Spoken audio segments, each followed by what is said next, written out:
continuidade e ao mesmo tempo ruptura com os autores da chamada escola clássica inglesa, nomeadamente Adam Smith e David Ricardo. Vimos que os fisiocratas trouxeram conceitos novos. O conceito de excedente, ele aparece em Adam Smith, no fundo resulta do conceito de trabalho produtivo. Adam Smith torna muito clara o conceito de trabalho produtivo e trabalho improdutivo. O que é o trabalho produtivo? Já não é, ao contrário do que acontecia com os fisiocratas, o trabalho agrícola, porque é o único que cria mais bens do que aqueles de que partiu. E isto porque, se recordam, era o único trabalho que podia aproveitar a fertilidade natural do solo, que era uma dádiva, digamos, do Criador de todas as coisas, como diziam eles na literatura. O que levou Marx a comentar, para os fisiocratas, a mais-valia era uma dádiva de Deus.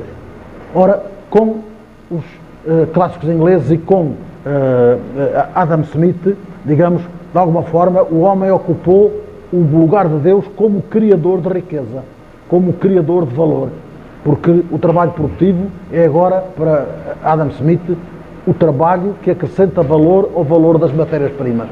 Quer dizer, a capacidade de criar valor, de criar riqueza, é uma capacidade do homem que desenvolve um trabalho produtivo. E este é o trabalho produtivo, o trabalho que se desenvolve na agricultura, na indústria e em alguns serviços como o transporte.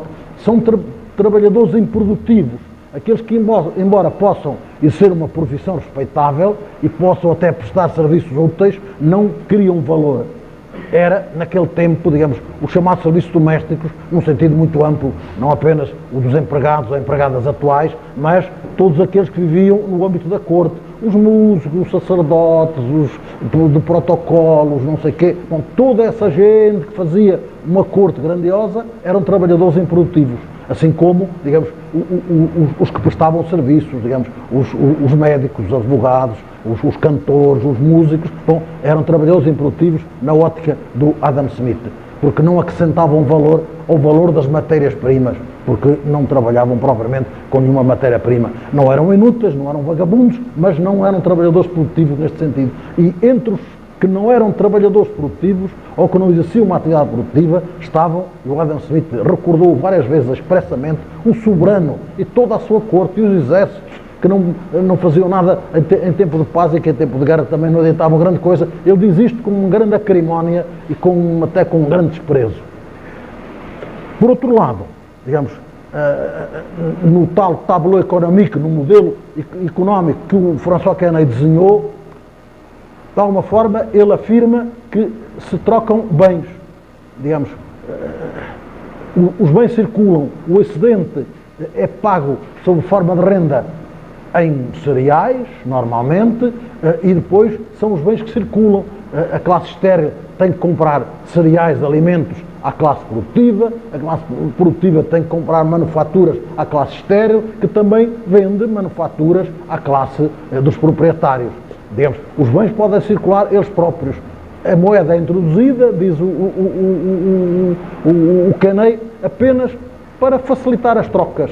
Mas não foi bem assim, porque também a moeda para ele facilitou o cálculo, porque todo o excedente é calculado em valor monetário. O que leva alguns autores a dizer, os fisiocratas e sobretudo Quesnay não foram capazes de dar o passo para a teoria do valor do trabalho, mas perceberam que era necessário uma teoria que explicasse o valor dos bens, o valor relativo dos bens, porque é que os bens não têm o mesmo valor, não se trocam de igual para igual, um bem não vale o mesmo que vale outro bem.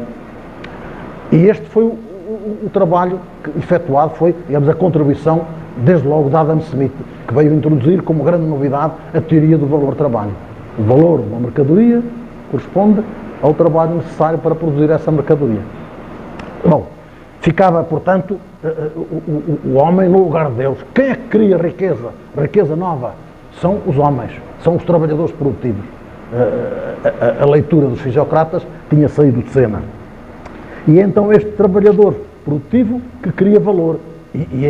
O valor é, digamos, o excedente. Cria não apenas o valor que vai pagar as matérias-primas e que vai pagar, sobretudo, os salários dos trabalhadores, que são uma mercadoria que entra na produção de outras mercadorias, mas que produz um valor superior ao valor das matérias-primas sobre que se exerce. E, diz o Adam Smith, deste valor criado, uma parte vai para os salários, a outra parte fica para o capital, ou inteiramente sob a forma de lucros, ou se os empresários capitalistas são os rendeiros que exploram terras de outrem, estes têm que pagar uma renda da terra aos proprietários da terra. Se a terra fosse deles, não tinham que pagar. Mas como a terra não é deles, os empresários na agricultura são rendeiros que tomam a terra de renda, têm que pagar uma renda. Na indústria, normalmente, digamos, o excedente é absorvido sob forma de lucro pelo dono da empresa, pelo dono dos meios de produção. Mas, portanto, esta é a leitura de Adam Smith. E é claro que o Adam Smith parte daqui para definir uma estrutura de classe da sociedade. Esta atividade e esta criação de valor desenvolve-se numa sociedade que tem uma determinada estrutura de classes. E ele começa por dizer que uma dessas classes sociais são os proprietários de terras. Não gosta nada deles, trata-os mal. Diz que são aqueles a quem o rendimento não custa trabalho nem cuidados. Aqueles que gostam de colher o que nunca semearam.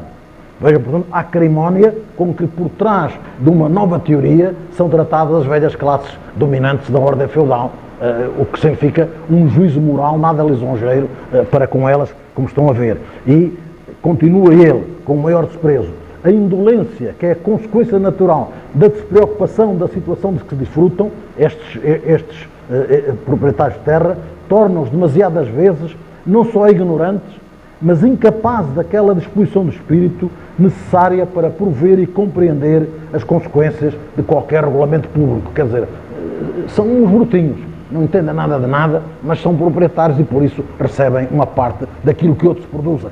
Vejam como estes conceitos que a economia política traz são conceitos que representam uma condenação moral da velha ordem e, portanto, uma apologia, de alguma forma, da nova ordem que está agora a nascer e cujas leis eles se procuraram enunciar. É, portanto, com clareza a afirmação de que esta ciência económica, esta economia política, surgiu como uma apologética e surgiu como uma ciência da burguesia, de que a burguesia se serviu para, digamos, derrubar, uma vez por todas, a velha ordem feudal. No caso de Adam Smith, ele adianta depois esta outra ideia de que já lhes falei aqui incidentalmente. Bom, se todo o trabalho é criado pelo trabalho produtivo, toda a riqueza é criada pelo trabalho produtivo, todo o valor resulta do trabalho, então como é que se explica a renda e o lucro? Não são rendimentos que compensam trabalho nenhum. Não são rendimentos que cabem a alguém que produziu seja o que for, porque essa gente não produziu nada. Então, ele diz, são deduções ao produto do trabalho. Quer dizer, todo o valor, toda a riqueza é criada pelo trabalho. A renda e o lucro são deduções ao produto do trabalho. De alguma forma, ele não diz que são roubo, mas são deduções, são desvio, são uma parte da riqueza que é desviada para pagar aos proprietários de terras e aos proprietários do capital. Só que, em termos da teoria da distribuição do rendimento, ele recorre às leis naturais e diz que a riqueza criada é distribuída naturalmente, segundo leis naturais, pelas três classes sociais que ele referiu. Embora na estilização, digamos, que ele faz desta sociedade capitalista, ele se refira exatamente apenas a duas classes sociais fundamentais: os proprietários dos meios de produção, os que vivem do lucro, diz ele, e aqueles que não têm de seu a não ser a sua força e habilidade de mãos, e que não têm dinheiro suficiente para adiantar o seu próprio alimento enquanto produzem os bens, nem sequer esperar pela venda dos bens, não têm possibilidade de esperar pelo processo produtivo que decorra até ao fim e depois que vendam os bens para se manterem. Alguém tem que lhe adiantar esse dinheiro, portanto, diz o Adam Smith. Estas duas são as duas classes sociais fundamentais que ele refere. Mas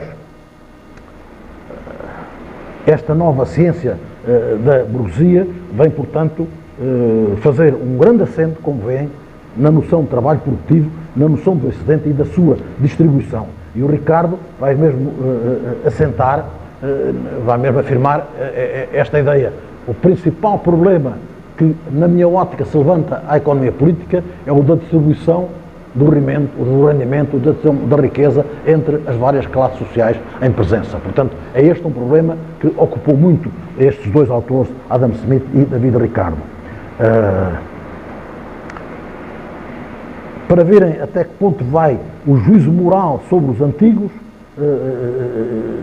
sobre o regime antigo, o regime feudal, um precursor de Adam Smith, William Pett, escreve isto dos senhores feudais: não fazem nada mais do que comer, beber, cantar, tocar, bailar e cultivar a metafísica. Vejam como as velhas classes feudais são tratadas com este desprezo.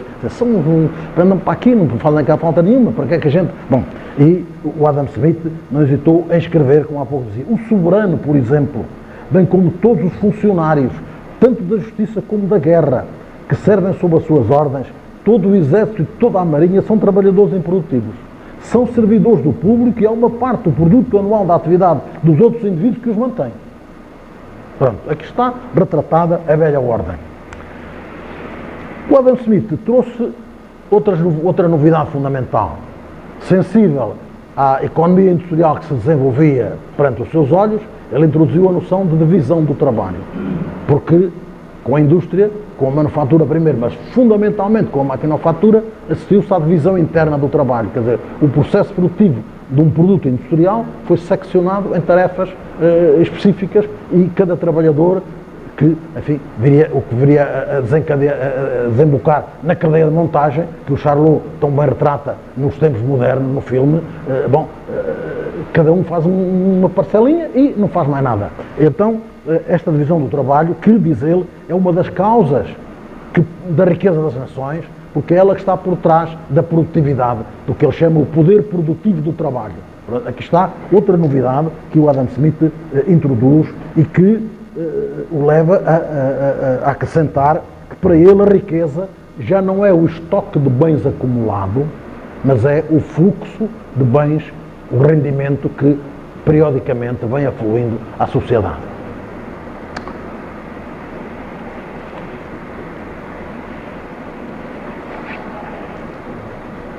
O Adam Smith faz este avanço no sentido, digamos, de esclarecer o que é para ele a teoria do trabalho. Há, de todo modo, uma controvérsia que eu não vou entrar aqui sobre se do livro do Adam Smith, A Riqueza das Nações, tenho de concluir-se que ele só aceita que a teoria do valor do trabalho é válida nos primitivos estados da sociedade ou se é válida também, digamos, nas sociedades capitalistas. Bom, dado que ele foi o pioneiro, há formulações porventura escritas em tempos diferentes, ele demorou muitos anos a escrever A Riqueza das Nações, que às vezes não são inteiramente coerentes umas com as outras, e alguns autores levantam esta ideia. Bom, o Adam Smith, no fundo, entendia que a teoria do valor do trabalho não se aplicava às sociedades capitalistas. Bom, eu creio que isto não é correto. O que ele tinha era algumas dúvidas que o Ricardo depois veio exprimir com toda a clareza. Nestes termos, diz o Ricardo: eu não consigo entender porque é que à mercadoria de trabalho não se aplica a minha teoria do valor do trabalho. Porque se aplicasse a esta mercadoria, trabalho, a teoria do valor do trabalho, os trabalhadores deviam receber tudo aquilo que produzem, devia caber tudo aquilo que eles produzem. E isto não é assim. Os trabalhadores só recebem o salário, fica de fora a renda e o lucro. Ora bom, estas perplexidades que levavam o Adam Smith a dizer, bom, são deduções ao produto do trabalho, mas segundo as leis naturais. Bom, as coisas são assim mesmo e não há nada a fazer. O Ricardo tornou mais clara, digamos, já não esta confusão, mas esta dúvida. Quer dizer, o Ricardo já não confunde nada. O que não consegue é responder a este problema. Como é que é isto? Será que esta mercadoria, que é a mercadoria fundamental, não se aplica à minha teoria do valor do trabalho? Pronto, e deixou esta pergunta no ar. E foi nesta pergunta que o Marx vem pegar para dizer, então vamos lá esclarecer aquilo que o Ricardo não conseguiu esclarecer. Já lá chegaremos. Porque depois, toda a teoria dos clássicos anda à volta, digamos, sobretudo compreende-se isto com o Adam Smith, à volta da teoria dos salários. E o que é que entende quer Smith, quer Ricardo, quer também Marx? Que os salários tendem a coincidir com o mínimo de subsistência. Todos eles, com grande clareza, Ricardo e Marx, mas também com suficiente clareza, o Smith, dizem o mínimo de subsistência não é o mínimo fisiológico. Quer dizer, o salário não tende a coincidir com um rendimento que permite que as pessoas não morram, que se vão aguentando ali. Não, digamos, o mínimo de subsistência historicamente determinado. Será maior num país do que noutro, será maior para certos estratos do que para outros, mas é um mínimo de subsistência historicamente determinado. De todo modo, dizem eles, os salários não podem duradouramente nem manter-se acima deste nível, nem abaixo deste nível. Tendem a coincidir com o mínimo de subsistência. Porquê? Diz o Adam Smith, que acrescenta, no entanto, os fatores políticos, digamos, a intervenção do Estado, que não deixa o salário subir, embora ele entenda que era bom que o salário subisse. Mas as políticas públicas não ajudam nada, porque o Estado não é neutro, já ouvimos, segundo ele. E outros fatores, digamos, socioeconómicos, que também não é agora a ocasião, porque eu não tenho tempo de abordar aqui. Mas, fundamentalmente, o que o liga diretamente a Ricardo é esta ideia, é que as coisas têm que ser assim, porque há leis naturais que determinam que seja assim, que o salário tenda a coincidir com o mínimo de subsistência, e não possa ser duradouramente superior, como também não pode ser duradouramente inferior. Que leis são essas? São leis da população. E então, que leis da população são estas que Smith e Ricardo foram buscar a Malthus? É este o raciocínio. Se ocasionalmente, como aconteceu algumas vezes na Inglaterra, os salários sobem aquém deste mínimo de subsistência, porque a procura de mão de obra é superior à sua oferta, o que é que vai acontecer? Diziam eles, as pessoas casam mais cedo, em vez de pensar duas vezes, não pensam vez nenhuma, têm mais filhos, morrem menos filhos, morrem menos pais, morrem menos avós, e a população aumenta. Aumenta até que chega um ponto em que a oferta de mão de obra é superior à sua procura. Então começa, digamos, uma fase descendente. Os salários tendem a baixar. Mas se baixarem aquém deste nível de subsistência, é claro que não podem manter-se duradouramente, porque se os salários estão abaixo do nível de subsistência, as pessoas pensam 5 vezes antes de casar e acabam por não casar, porque sabem que não vão aguentar a sua vida. Os que casam não têm filhos ou têm menos filhos, e morrem mais filhos, e morrem mais pais, e morrem mais avós. E o ciclo inverte-se até chegar de novo ao mínimo de subsistência. Se subir, há, portanto, esta oscilação. Esta lei demográfica que sempre manteria, portanto, uma sobrepopulação capaz de explicar que os salários não tendem, não podem ser mais altos que o nível de subsistência. E, portanto, o trabalhador recebe isto e o resto é para rendas e para lucros. Era assim que Adam Smith explicou esta distribuição natural do rendimento através das diferentes classes sociais em presença. De todo modo, a questão fundamental é esta. O trabalho anual de uma nação é o fundo de que provém originariamente todos os bens necessários à vida e ao conforto que a nação anualmente consome e que consistem sempre ou em produtos imediatos desse trabalho ou em bens adquiridos às outras nações em troca deles. Pronto, aqui está explicado, quer dizer, de que é que vive uma nação? Vive do trabalho, da riqueza criada pelos trabalhadores produtivos. O trabalho anual de uma nação é a fonte de onde vive toda a gente.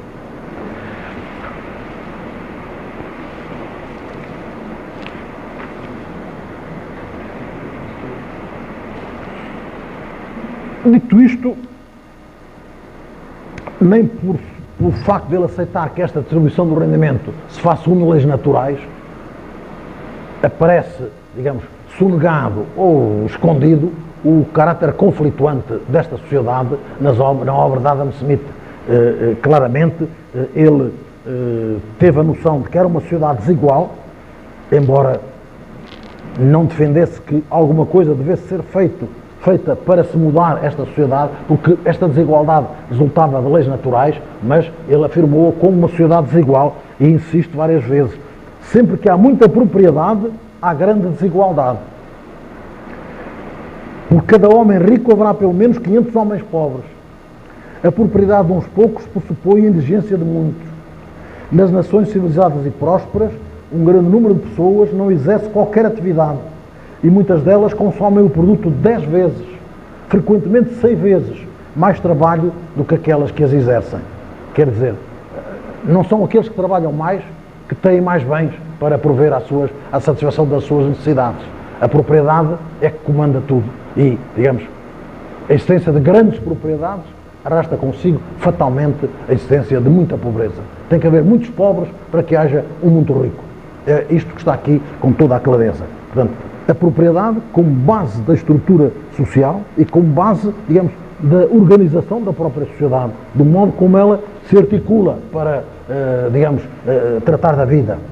Mas, como dizia, o Adam Smith não admite que o Estado intervenha para sanar as desigualdades, porque, escreveu ele, ferir os interesses de uma classe de cidadãos, por mais ligeiramente que possa ser, sem outro objetivo que não seja o de favorecer os de qualquer outra classe, é uma coisa evidentemente contrária àquela justiça, àquela igualdade de proteção que o soberano deve indistintamente aos seus súditos de todas as classes.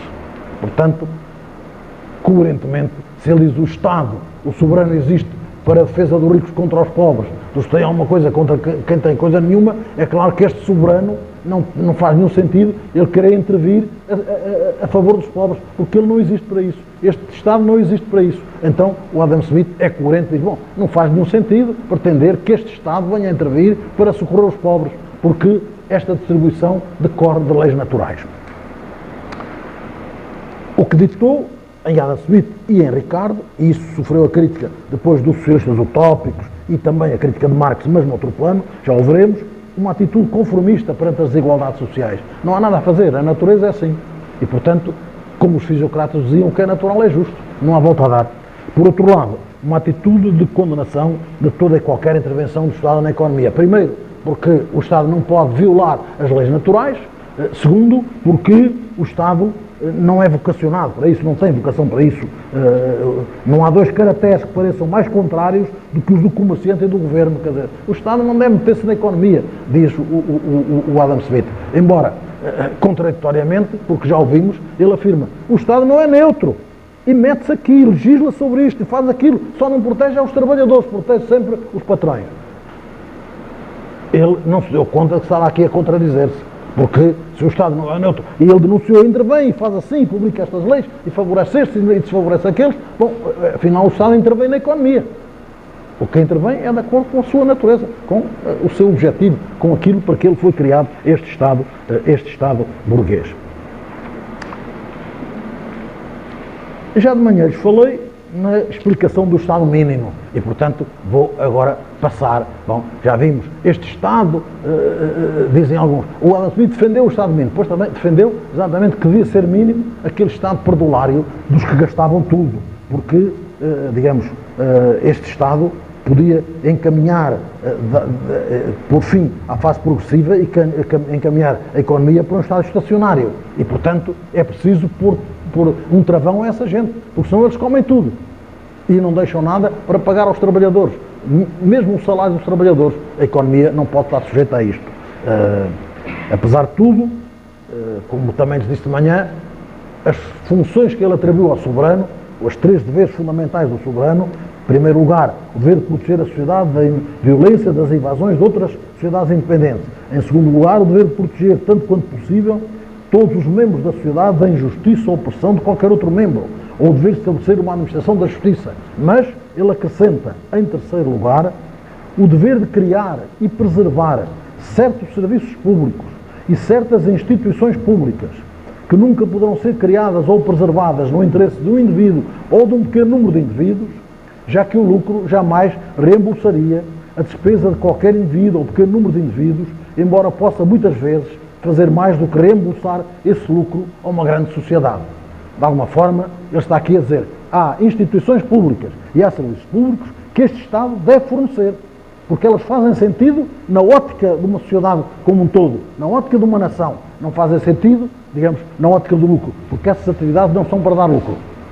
Quer dizer, a noção de serviços públicos, que mais tarde surgiu com o Dugui na literatura francesa, serviços prestados à margem do mercado, de alguma forma está aqui semeada nesta noção, digamos, do serviço público que o Estado deve prestar. E por isso, como lhes dizia de manhã, o Adam Smith disse que isto era uma caixa de Pandora, por este critério cabe cá tudo. Então, o Adam Smith era um perigoso comunista porque estava realmente aqui a abrir as portas ao Estado. Vejam como este autor a meu ver, muito interessante, porque é um autor que anda daqui, vai para ali, diz uma coisa, depois disse, mas nunca foge àquilo que lhe parece ser o correto, ainda que isso possa ser incómodo para as suas próprias posições de fundo, mas nunca foge a dizer aquilo que ele pensa.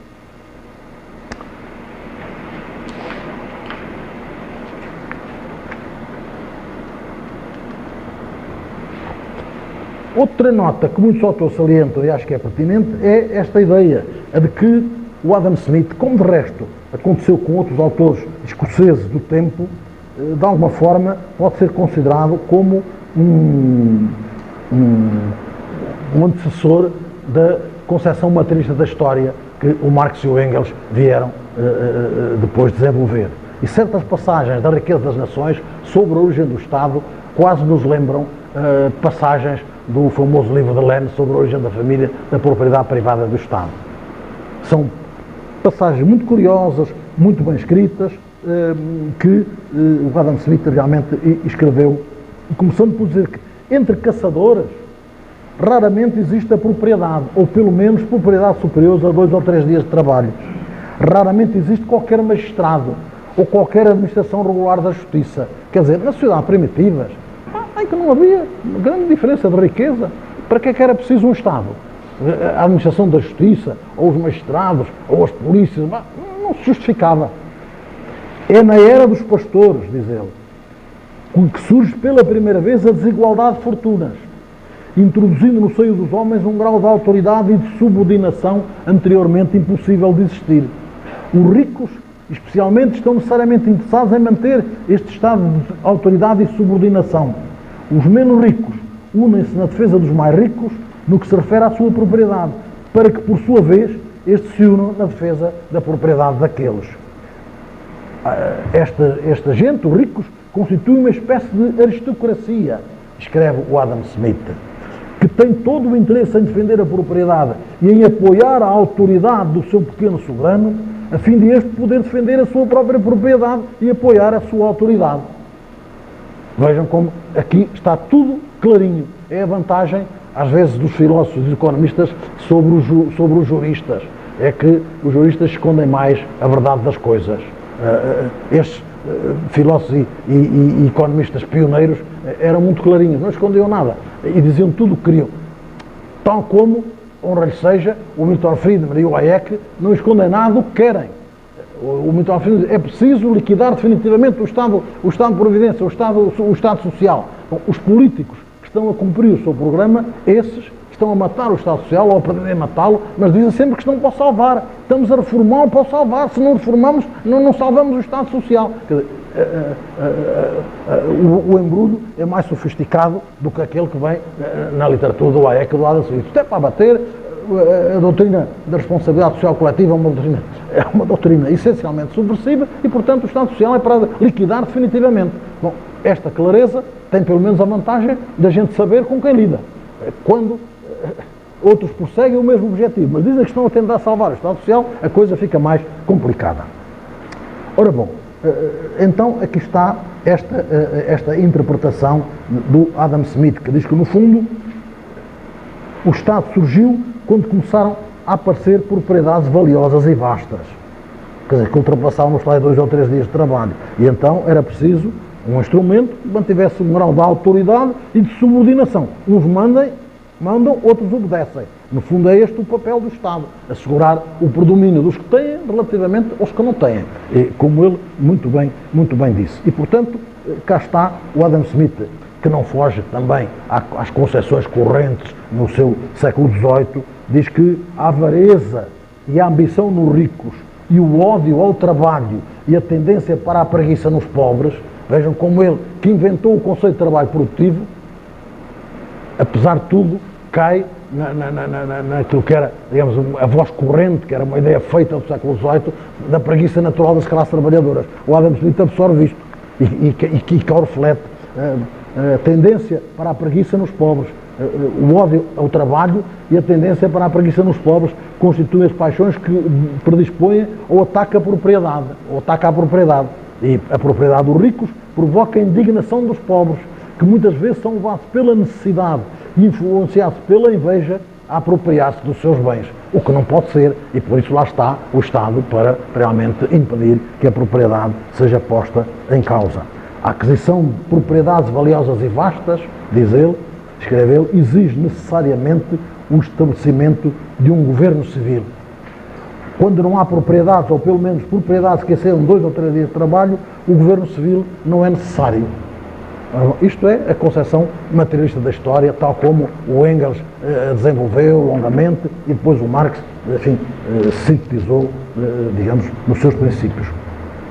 A conclusão é a famosa definição que vem no civil government, que deriva mais ou menos de Locke em Adam Smith. O governo civil, na medida em que é instituído com vista à segurança da propriedade, é na realidade instituído com vista à defesa dos ricos em prejuízo dos pobres ou daqueles que possuem alguma coisa em detrimento daqueles que nada possuem. Aqui está, portanto, a legislação, a noção muito clara da Adam Smith, que já ouvimos e não vale a pena insiste que este Estado não é neutro, está sempre do lado dos patrões e sempre contra os trabalhadores.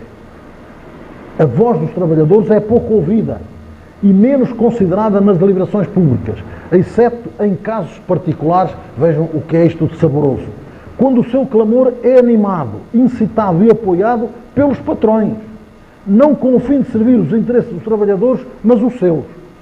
Já naquela altura havia estas manobras complicadas de contra-informação e de não sei mais o quê, que levavam o Adam Smith a dizer: às vezes os trabalhadores são empurrados para fazer manifestações pelos próprios patrões, para a defesa dos interesses dos patrões e não dos interesses dos trabalhadores. E nessa altura então o Estado intervém para defender os interesses que os trabalhadores reclamam, porque esses são no fundo os interesses dos patrões.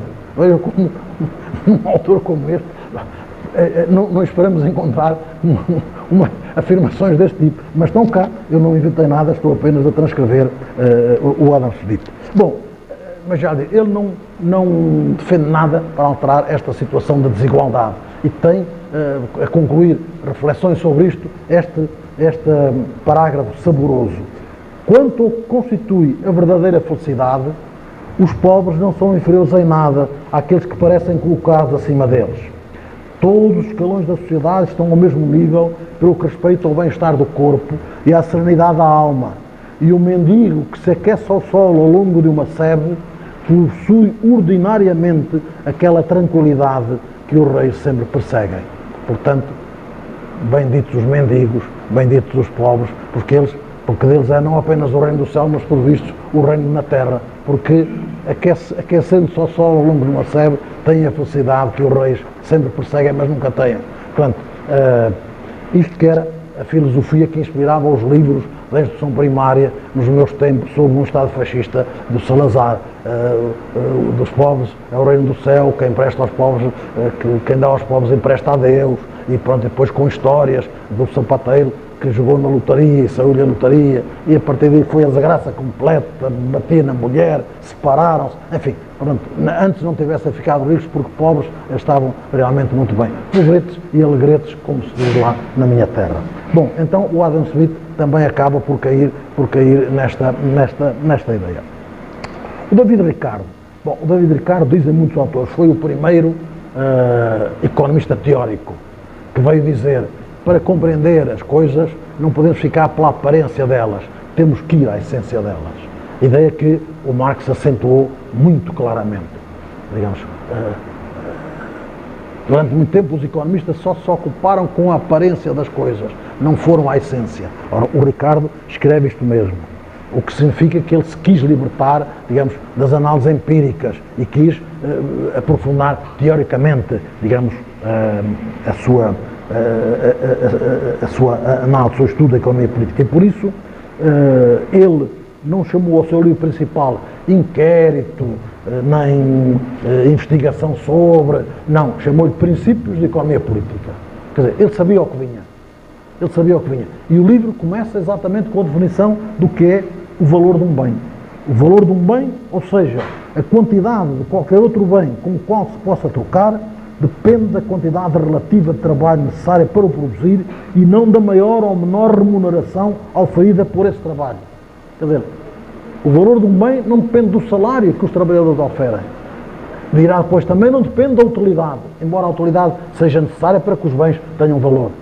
Depende da quantidade de trabalho necessária para produzir esse bem. Está tudo muito claro e é claro que ele agora está a referir à sociedade capitalista. As dúvidas que alguns levantam relativamente a Adam Smith não têm aqui nenhuma razão de ser.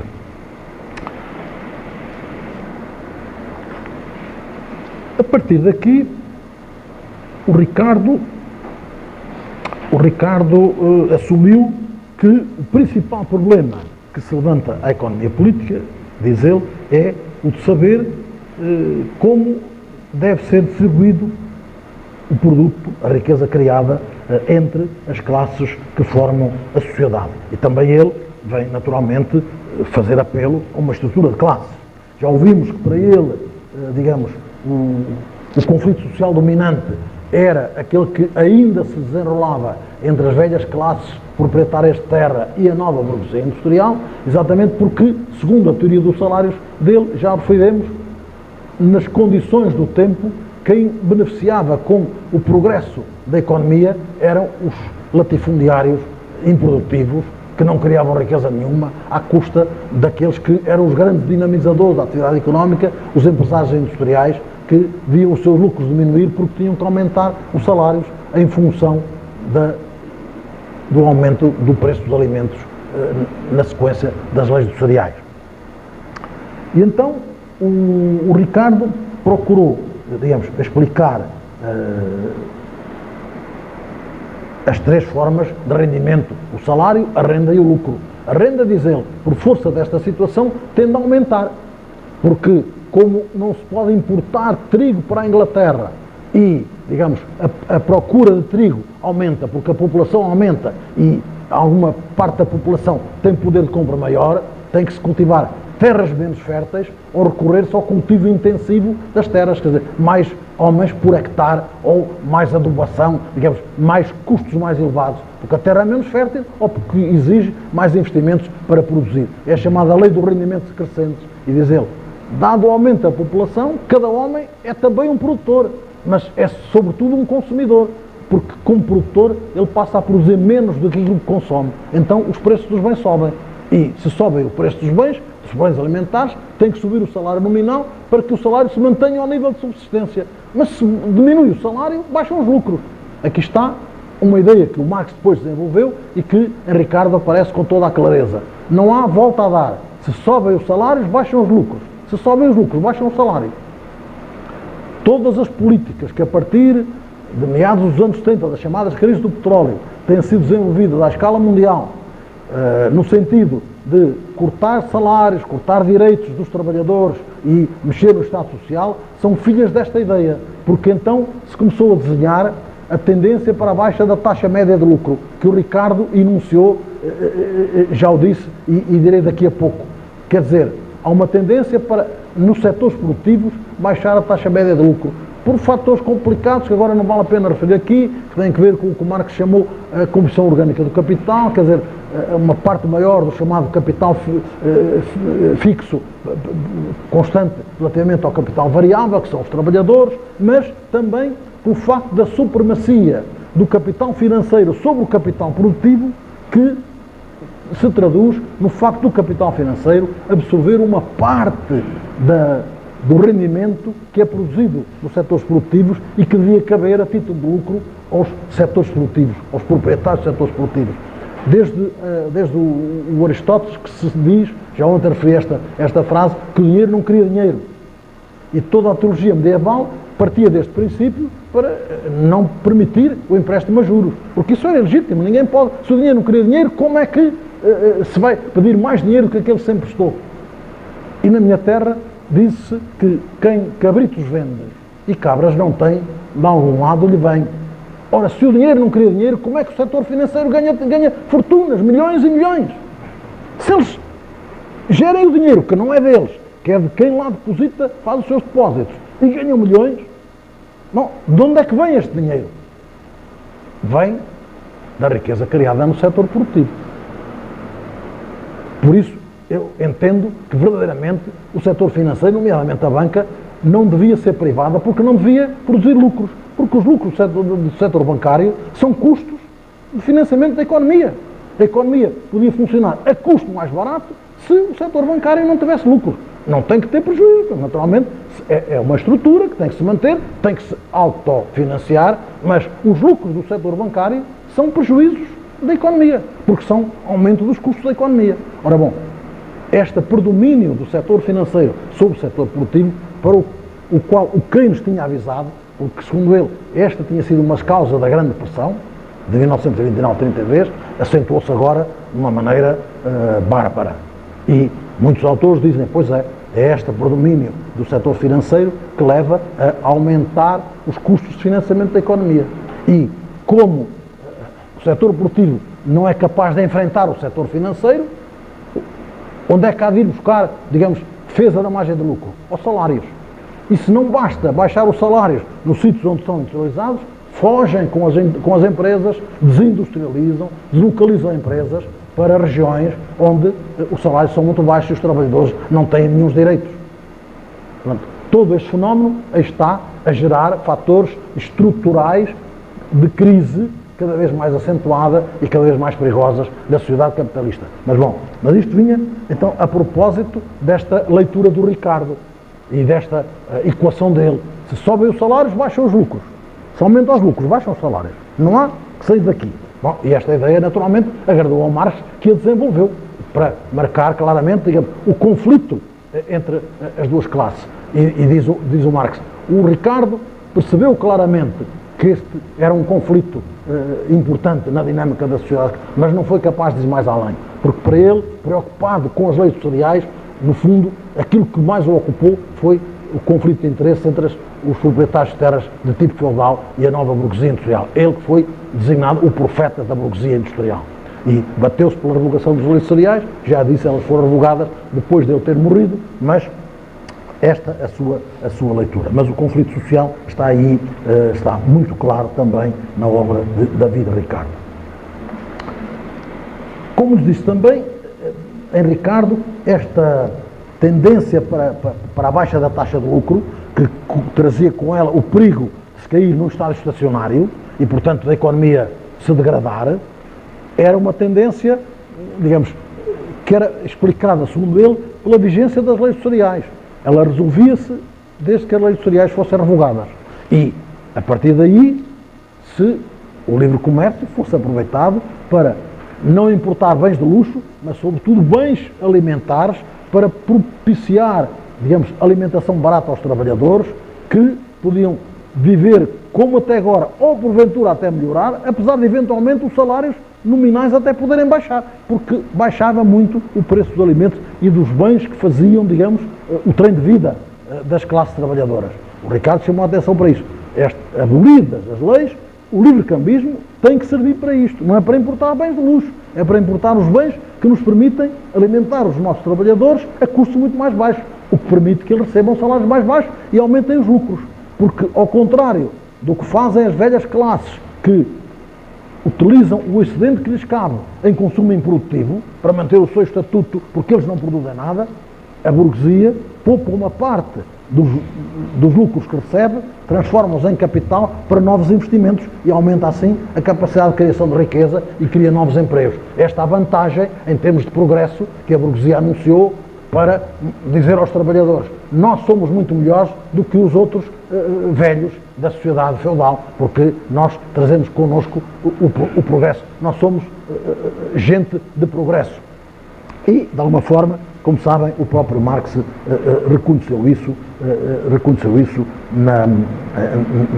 nas suas obras. Ora bom, então foi daqui que o Marx partiu, sobretudo do Ricardo. O Marx conhecia bem, estudou bem os fisiocratas, conhecia bem o Adam Smith, isso resulta da leitura dos seus trabalhos, mas estudou fundamentalmente o Ricardo, que era um economista mais próximo do ponto de vista da postura dele, era um economista teorético, que foi aquilo que o Marx procurou procurou ser. E as críticas ao Ricardo começaram logo desde os seus discípulos, que foram depois designados pelos socialistas ricardianos. Quer dizer, começaram estes discípulos por pôr em causa a insensibilidade do Ricardo, ainda mais adepto digamos, das teorias de Malthus do que o Adam Smith e, portanto, mais defensor da inevitabilidade desta distribuição iníqua dos rendimentos e da natureza, digamos, da desigualdade como algo inevitável. E então, Sismondi, por exemplo, foi um dos críticos de Ricardo, e mesmo na Inglaterra, Thomas Hodgkin. Este escreveu um panfleto que mais ou menos trazia esta mensagem. O capital é necessário, mas os capitalistas não. O Marx podia ter escrito isto. Quer dizer, o capital é necessário porque é preciso haver uma poupança que se utiliza para novos investimentos. Sem poupança não há investimento. E é preciso investimento para se criar mais capacidade de criação de riqueza. Mas, venham dizer, o capital é necessário, mas os capitalistas não. Porque os capitalistas vão receber uma parte da riqueza criada que podia ser utilizada de outra maneira. Bom, aqui está como esta crítica, digamos, partiu do próprio Ricardo, mas ainda como crítica às injustiças, como crítica moral, digamos, à insensibilidade dos clássicos ingleses relativamente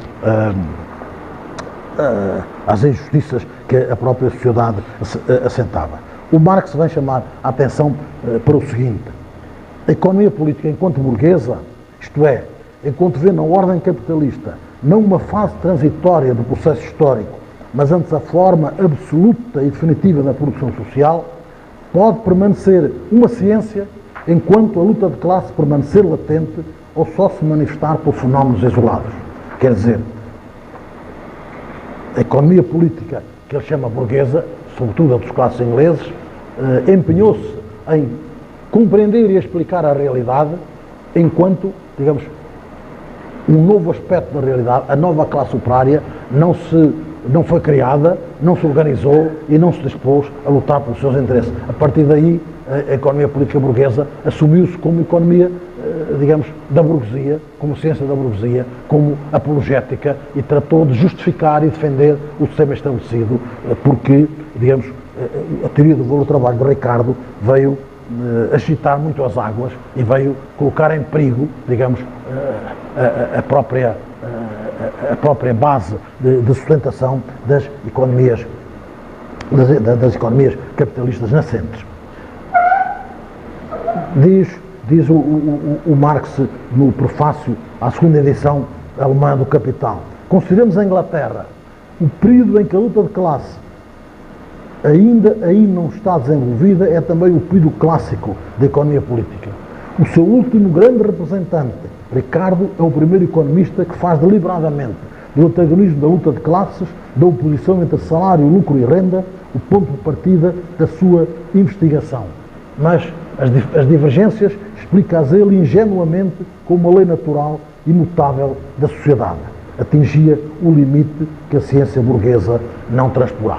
Pronto, aqui está esta leitura que o Marx faz do Ricardo e que o leva a partir então para a crítica da economia política. Este é o subtítulo do Capital. O Capital, crítica da economia política, a economia política burguesa. Como é que se desenvolve esta crítica? Dizia-lhes há pouco, o Ricardo teve consciência de que havia questões que ele não conseguia explicar e colocou a si próprio esta pergunta: porquê é que a teoria do valor do trabalho não se aplica à mercadoria de trabalho?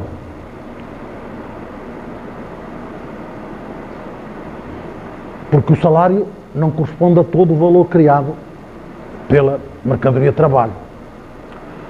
O Marx pega nesta pergunta e tentou dar-lhe resposta. E entrou em primeiro lugar em campo filósofo, para dizer: a pergunta de Ricardo está mal formulada, porque a mercadoria de que ele está a falar não é o trabalho, mas a força de trabalho. É o filósofo a distinguir entre a potência e o ato. A força de trabalho é a potência. O trabalho é o ato, é o resultado do exercício da potência, que é a força de trabalho. O trabalho é, digamos, o valor criado pela força de trabalho. E diz o Marx. Mas, postas assim as questões, talvez o Ricardo já percebesse que a força de trabalho é paga pelo seu valor como qualquer outra mercadoria. Qual é então o valor da força de trabalho? Perguntou o Ricardo. Vamos aplicar a teoria do valor do trabalho. O trabalho é a quantidade de trabalho necessária para produzir essa mercadoria. E qual é essa quantidade de trabalho? Uma vez que não há fábricas onde se produzam trabalhadores. Essa quantidade de trabalho é a quantidade de trabalho necessária para produzir os bens indispensáveis à manutenção e reprodução dos trabalhadores. Porque é isso que paga o salário. O salário tende a coincidir com o mínimo de subsistência. Quer dizer, aquilo que os trabalhadores, em certa situação histórica, precisam para se manterem eles próprios e para, digamos, constituir família e criar os filhos, reproduzindo a mercadoria força de trabalho. O salário tende a coincidir com o mínimo de subsistência, dizia o Ricardo, e, portanto, aqui está, é a quantidade de trabalho necessária para produzir os bens que são essenciais para que os trabalhadores se mantenham e sobrevivam e se reproduzam. Mas diz o Ricardo, diz o Marx, o problema é que, colocando eu na ótica dos trabalhadores, aquilo que eu preciso de explicar é porque é que o salário tende a coincidir com o mínimo de subsistência. O que é que acontece ao excedente? O que é que acontece aos rendimentos dos outros? Isso não me interessa. Como é que eles o repartem entre si? Se o repartem em renda, juros e lucros, ou se fica tudo para o empregador? Isso aos trabalhadores não os interessa. Eu também não vou curar disso. O que eu preciso é saber porque é que os salários tendem a coincidir com o mínimo de subsistência.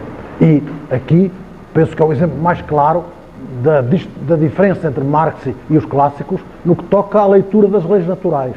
Diz o Marx, como já aqui referi, o Smith e o Ricardo são verdadeiramente os historiadores do seu tempo.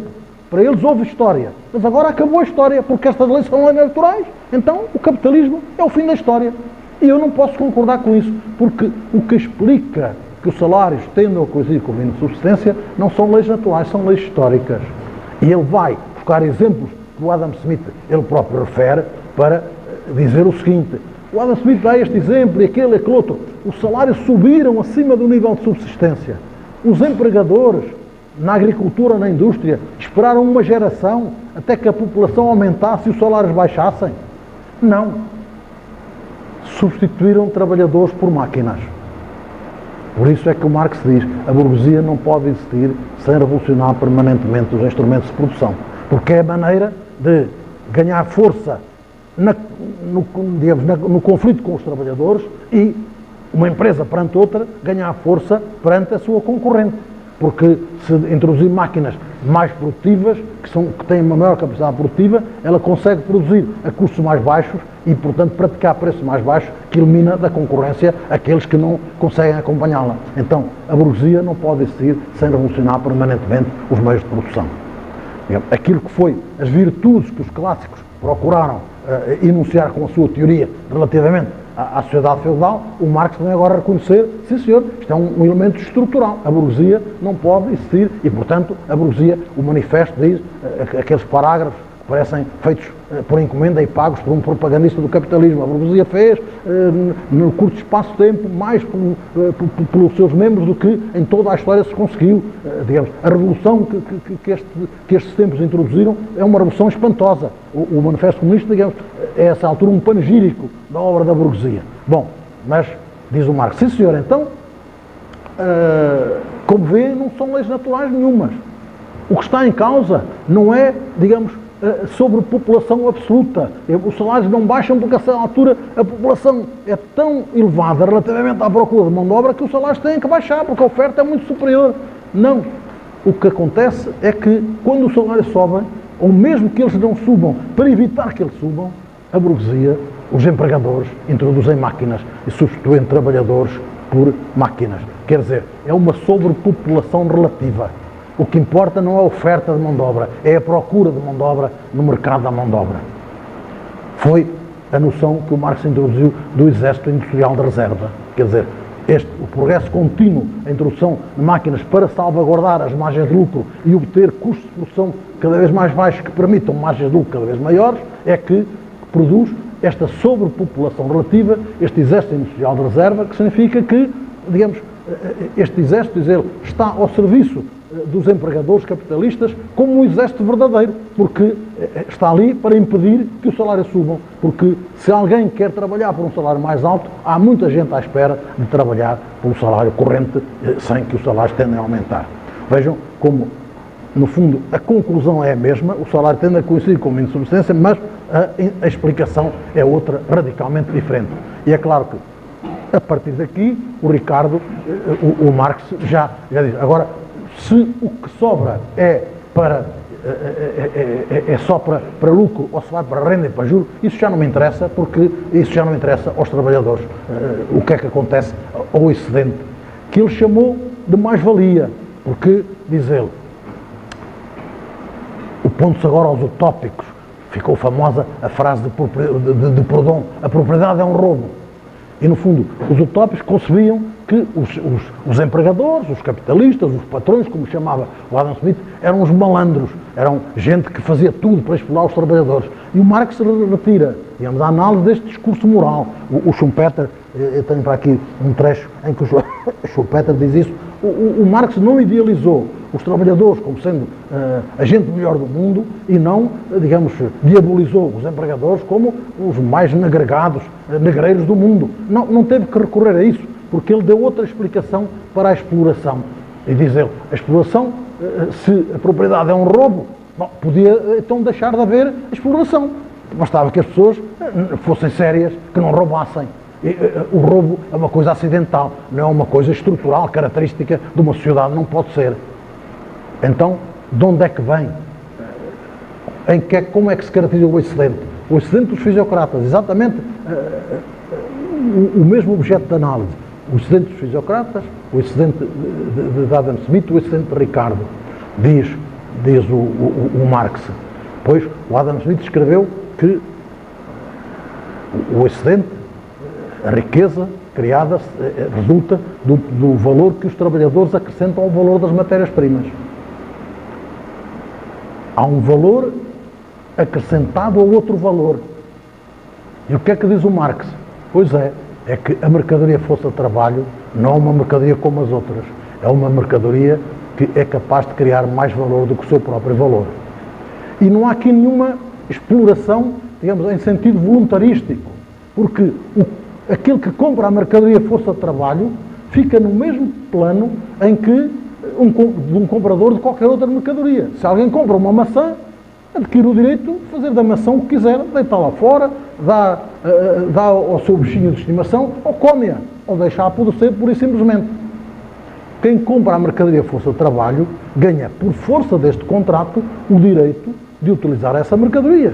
Quer dizer, o direito de pôr o trabalhador a trabalhar para si certo número de horas por dia, durante certos dias de semana, conforme o que estiver no contrato.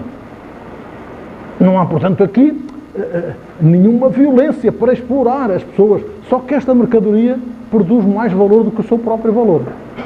Este mais valor é a mais-valia, Mehrwert na língua alemã. Este valor é a mais-valia. E a quem vai caber essa mais-valia? Naturalmente vai caber a quem comprou a mercadoria força de trabalho.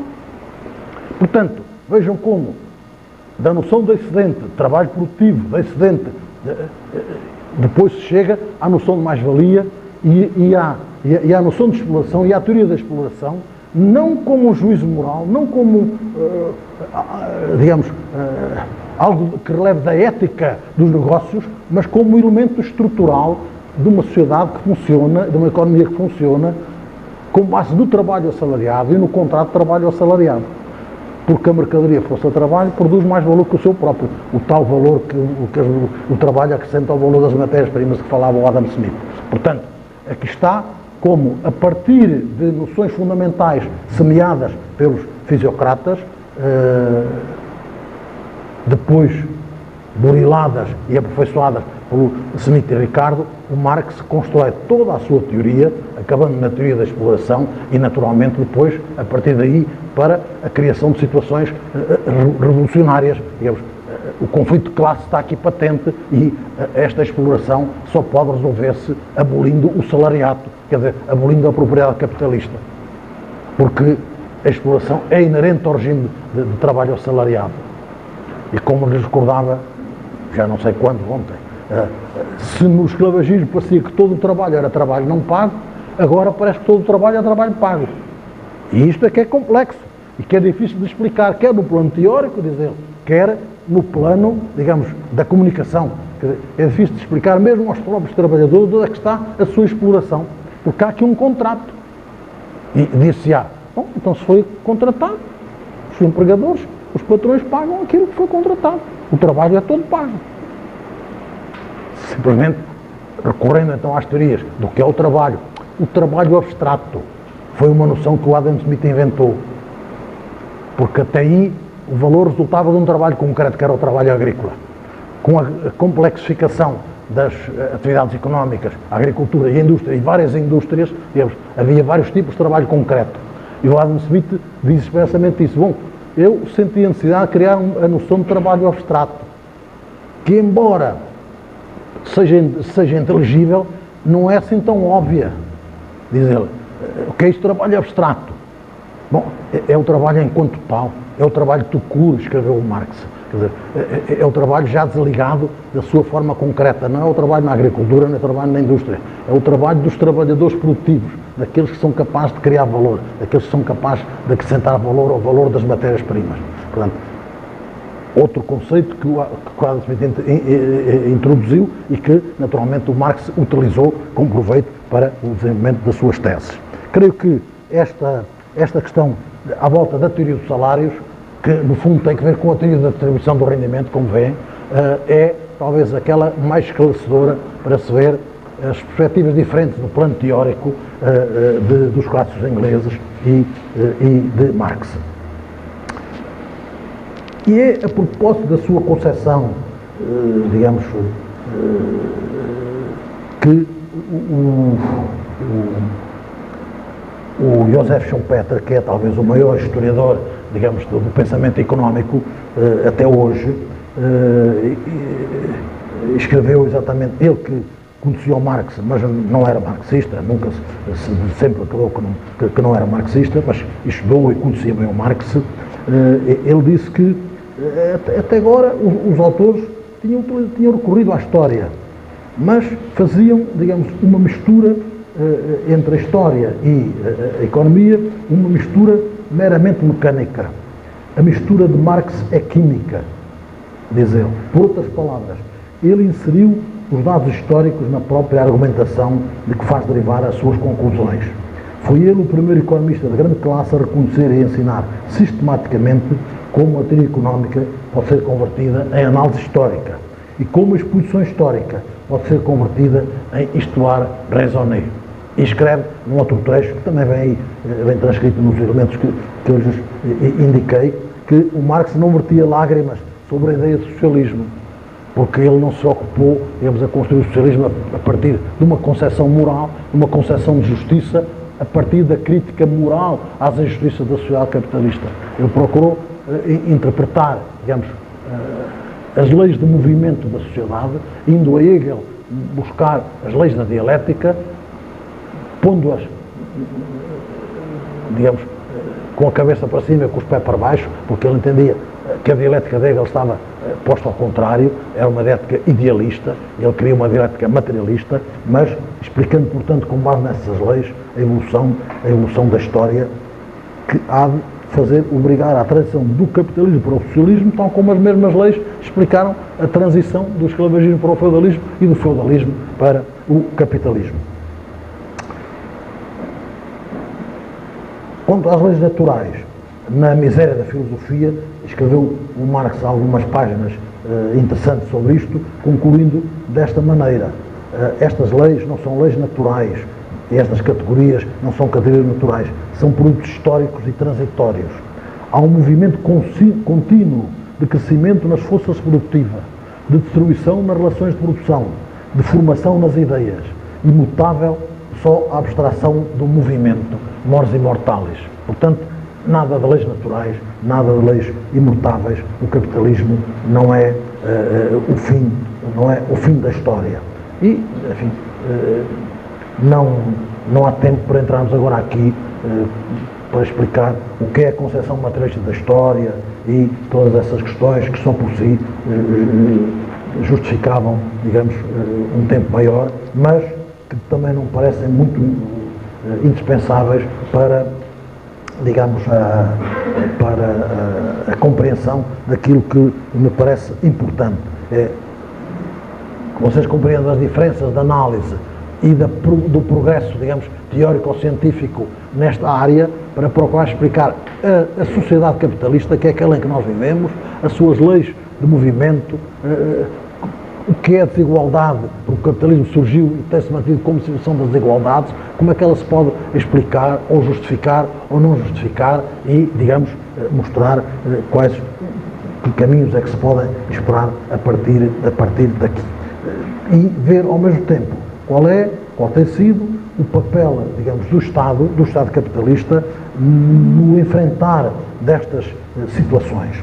O Estado capitalista surgiu exatamente como o Estado liberal, o Estado que surgiu, digamos, nomeadamente da Revolução Francesa, o Estado liberal de direito, de que lhes falei há pouco tempo, Estado que surgiu, desde logo, feito em nome da igualdade, mas com muitas desigualdades patentes, como a manutenção da escravatura, o sufrágio censitário, etc., todas essas coisas de que falámos, apesar da boa justificação de que, sendo um Estado gerido pelos ricos, era o mesmo que dizer-se que era um Estado gerido pelos incapazes, porque os que não eram ricos não podiam adquirir a cultura, a educação, que só a riqueza permite para poderem bem gerir a coisa pública.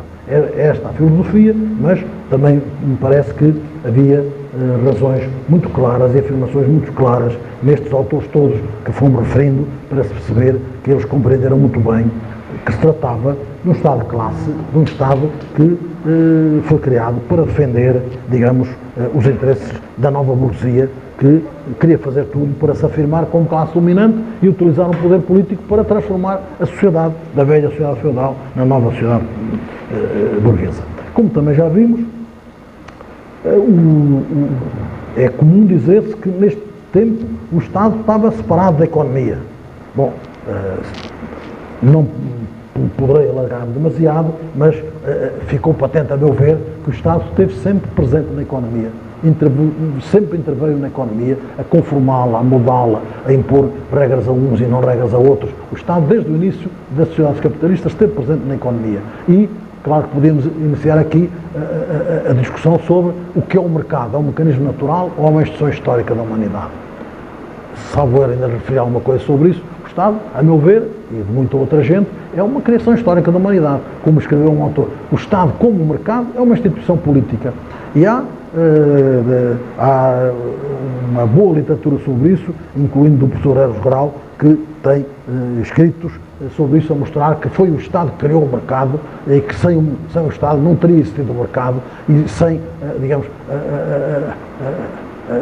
as leis dos contratos, que não teria havido segurança do mercado. Digamos, a segurança jurídica era essencial ao funcionamento do mercado, e a fiabilidade, a calculabilidade indispensável para o cálculo económico que surgiu com o capitalismo, digamos, foi o Estado que assegurou as condições da racionalidade da vida económica nos quadros do capitalismo.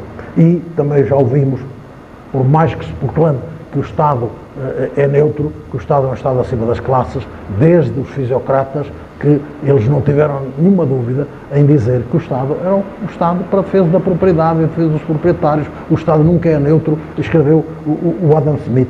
O Estado está sempre do lado dos patrões contra os trabalhadores e, portanto, creio que isso ficou muito claro. De todo modo, o Estado liberal de direito ganhou certas conformações jurídicas e podemos sintetizar essa ideia através, digamos, da ideia do governo através das leis. Quer dizer, enquanto que o governo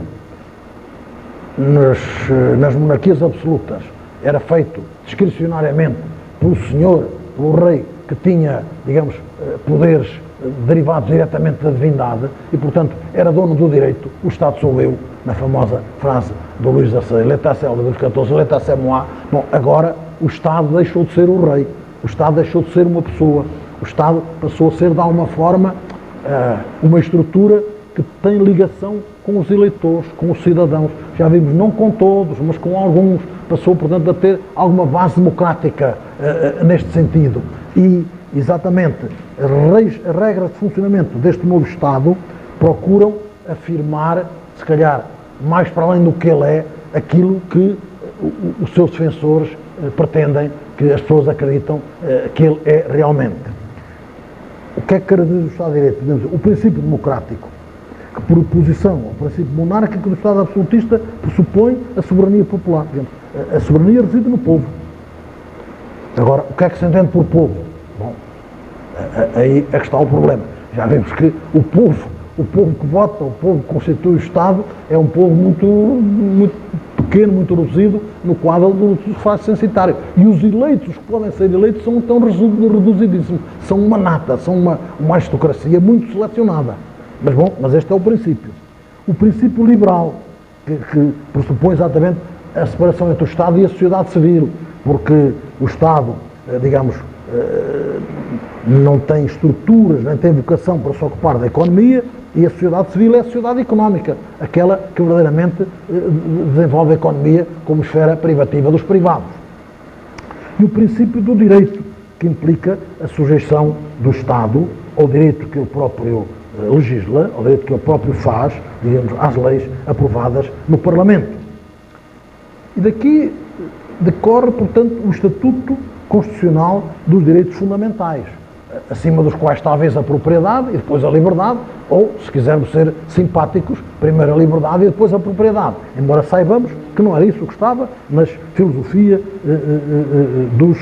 dos fundadores deste Estado liberal. E também sabemos que no Estado liberal os direitos, liberdades e garantias, no fundo, foram concebidos para proteger os cidadãos da interferência eventualmente abusiva do Estado.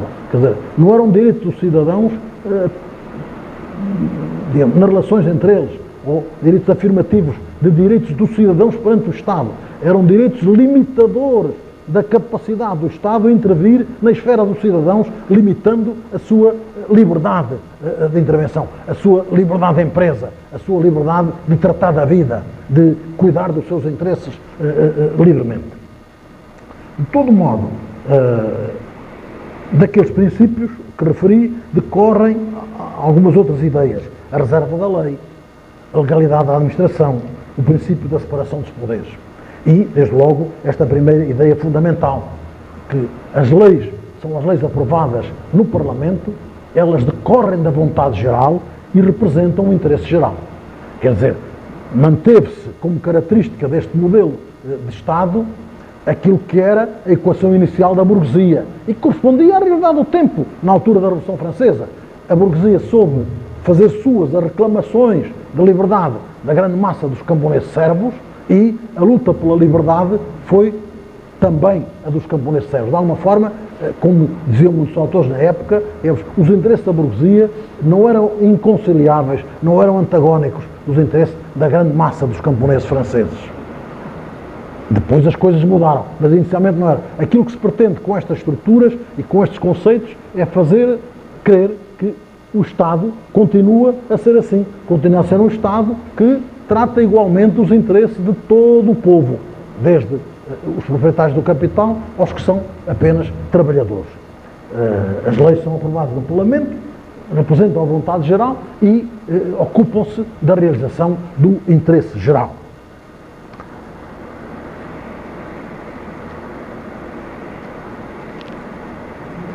A ideia de que o Governo o Estado está ele próprio sujeito às leis que edita, digamos, a existência de leis que não são agora leis que representam decisões concretas adotadas para um indivíduo concreto. As leis são gerais e abstratas e são, digamos, leis não retroativas, vai traduzir exatamente esta ideia de que o Estado já não é o Leviatã de Hobbes, nem o Estado absolutista. O Estado é agora o Estado, digamos, de todo o povo. O Estado que representa, digamos, a vontade dos cidadãos. E estas leis gerais destinavam-se exatamente também a criar a confiança dos cidadãos no Estado. Traduzindo a ideia de que era este Estado que assegurava a liberdade. Claro que assegurava a liberdade dos proprietários, que era essa que estava em causa. E o Voltaire escreve exatamente: a liberdade consiste em depender apenas das leis. Claro, das leis que defendiam o interesse dos proprietários, porque só o proprietário é verdadeiro cidadão e então o Estado tem que defender a propriedade. O princípio da generalidade das leis está, portanto, ao serviço desta ideia. Como o princípio, digamos, da separação dos poderes e o princípio da independência dos juízes é realmente um princípio que serve esta noção de que o Estado tem vários departamentos, tem vários poderes, são os parlamentos que fazem as leis, porque os parlamentos é que representam a vontade geral, mas o Executivo limita-se a executar as leis do Parlamento. E os juízes limitam-se a aplicar as leis segundo o seu teor literal. Os juízes não são criadores de direito, não existem para fazer justiça, existem para aplicar a lei. Os juízes são, como se dizia na literatura francesa da época, la bouche de la loi. São la bouche de la loi. Portanto, nada de aventuras.